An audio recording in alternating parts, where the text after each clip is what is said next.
Finally आज मेरा university का जो है वो ऑलमोस्ट क्लियर हो गया है।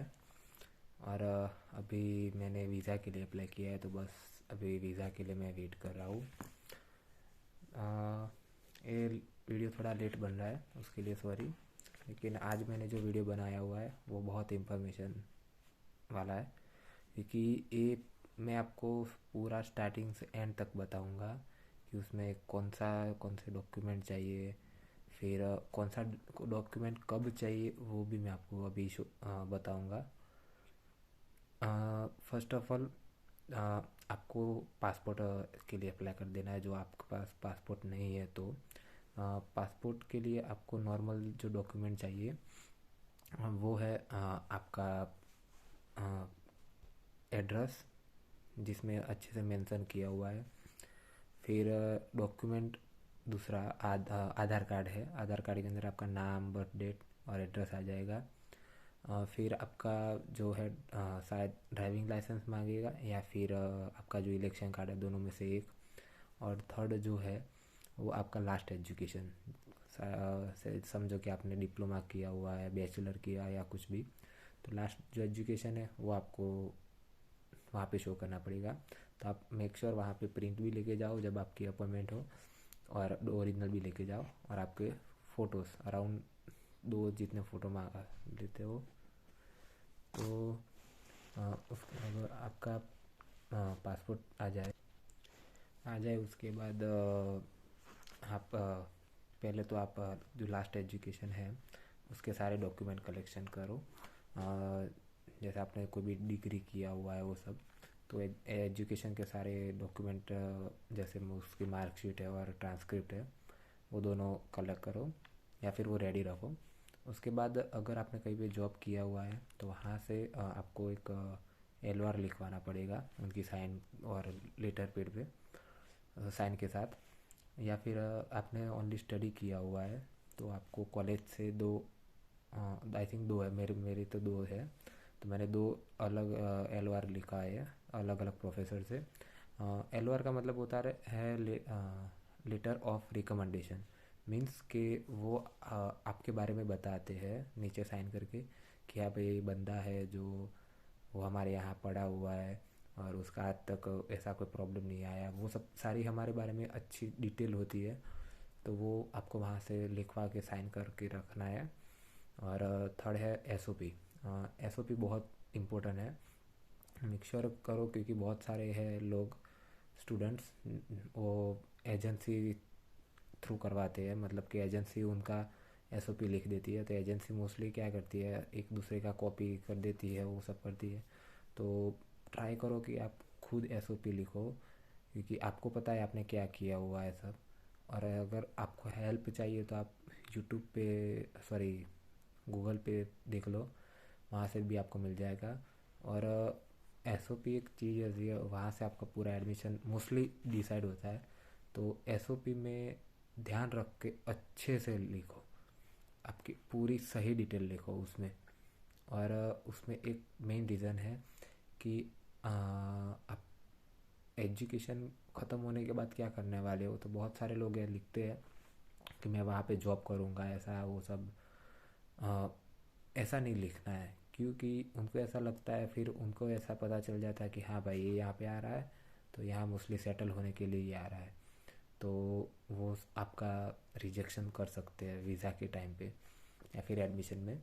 तो आप SOP में कोई ऐसा मेंशन मत करो कि मुझे एजुकेशन के बाद वहाँ रहना है। भले आपको रहना है तो कोई प्रॉब्लम नहीं, लेकिन आप वहाँ पे रहो, PR हो जाओ, मैं तो वही चाहता हूँ। लेकिन SOP में ऐसा मेंशन मत करो, और इवन इंटरव्यू में भी मेंशन मत ही करना।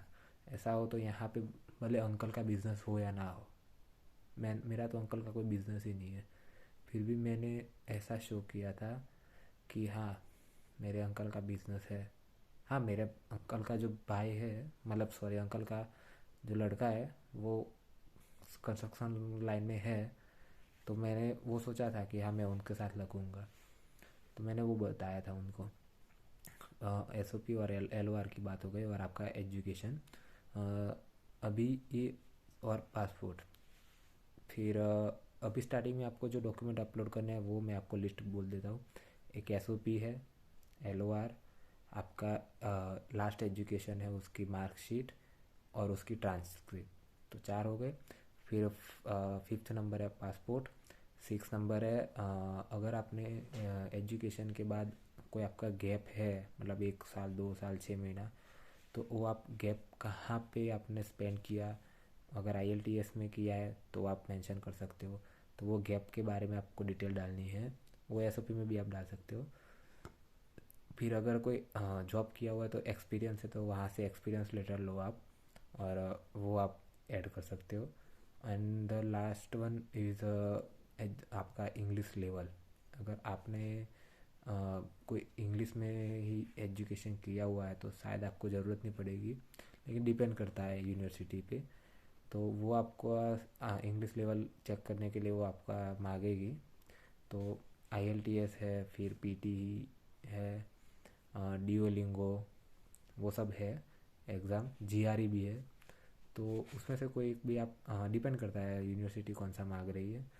तो वो एक इंग्लिश लेवल हो गया। अभी ये सारे आप सबमिट करोगे, उसके बाद अराउंड आपको 20-25 दिन तो आराम से वेट करना पड़ेगा, क्योंकि स्टार्टिंग में प्रोसेस में टाइम लगता है।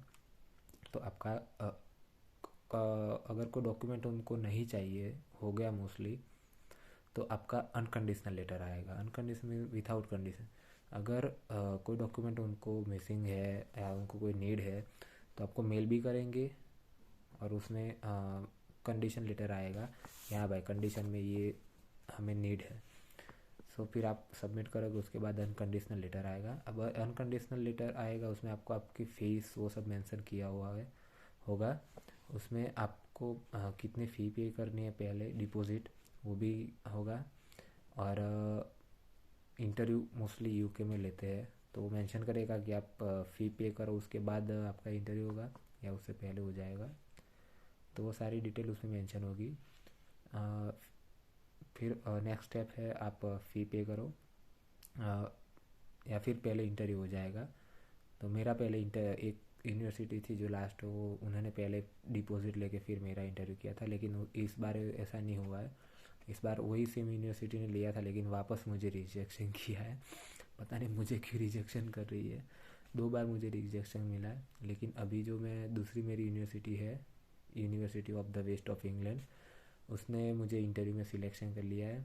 और मैंने सारी एप्लीकेशन करके फिर अभी वहाँ से मेरे को फाइनल कास्ट लेटर भी आ गया है, जो इम्पोर्टेंट है।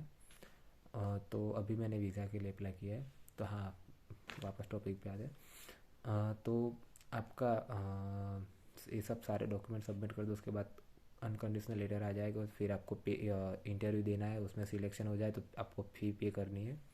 जो पूरी फी पे करने की ज़रूरत नहीं है आपको, जितना उसमें जैसे मेरी यूनिवर्सिटी है, उन्होंने ज़्यादा नहीं मांगे थे, 5,500 मांगे हैं। आप उतना पे करके आप बाकी की प्रोसेस चालू कर सकते हो। तो मैं फ़ी पे कर दिया। उसके बाद उसके साथ साथ आप उसके बाद आपको TB टेस्ट करवाना है। TB टेस्ट नॉर्मली 2 ही जगह होता है। एक अपोलो हॉस्पिटल है, और दूसरी है वो एग्जैक्ट भी याद नहीं आ रहा है। 2 ही हॉस्पिटल है जहाँ पे आप TB टेस्ट करवा सकते हो, और वो अप्रूवल है। और नेक्स्ट है आपका फ़ंड।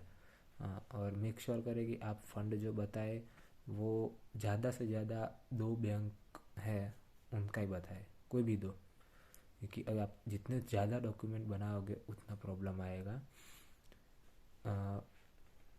पहले आपका जो आउटर लंदन है तो अराउंड 10 लाख जितना है फंड, और इनर लंदन है तो 10.5 11 लाख समथिंग है।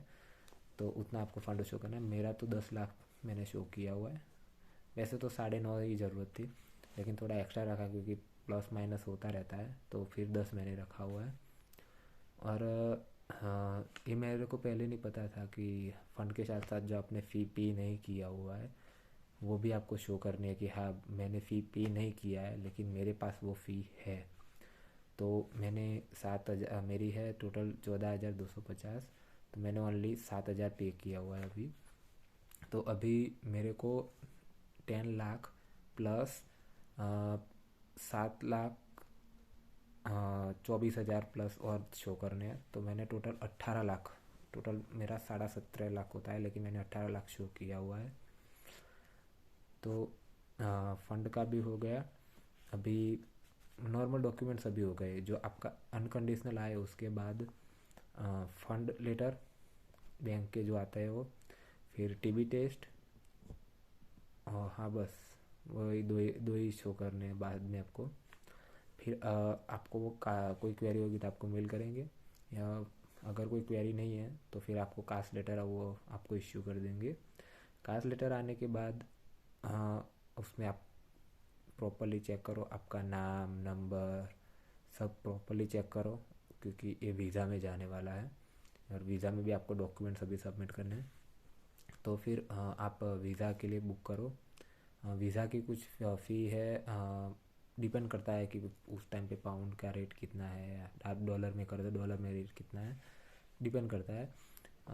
तो अभी जो मैंने पे किया हुआ है वो अराउंड 38 या 40,000 समथिंग था, और मेरा इंश्योरेंस 3 साल का था। तो एवरी ईयर कुछ 70,000 का है पर ईयर का।